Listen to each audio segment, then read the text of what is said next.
I'll steal something from you. So you've made a lot of, I think, great LinkedIn posts, and I think you have some articles and stuff like that. And I read a few of them before.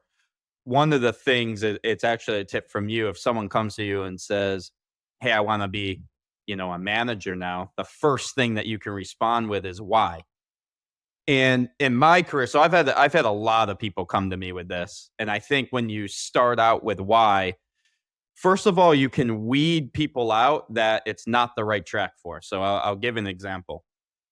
So if someone comes to you and says, "I want to be a manager," you ask them why, and they say, "Well, I really want to grow my career. I need more money. I'm like stuck being like Yep. a individual contributor. I don't think there's like a good career path for me."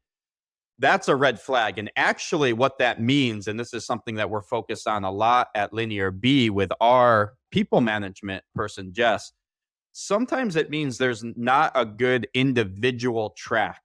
And that's not expressed, meaning, okay, there's Yes. junior engineer, there's engineer, there's senior engineer, there's staff engineer, there's prestigious, your lead. So sometimes it means that they cannot see a clear path for career growth on the individual contributor track. And you want to hit that right away and say, "Hey, I don't think you really want to be a manager. I think you want career growth. And let me talk to you about an individual contributor track." So that's one thing.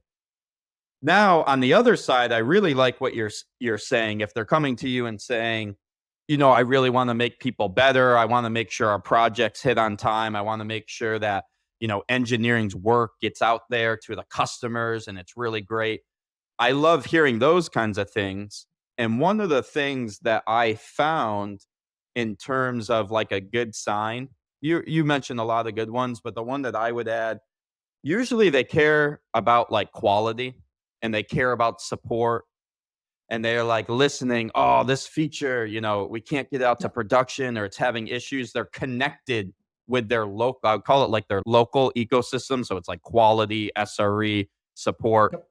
And then after that, like, very tight knit with product, then into marketing and all of that. But I think that's a good, I always found like if they cared about quality and they want to get the feature out there and they care about support, that's a very good sign.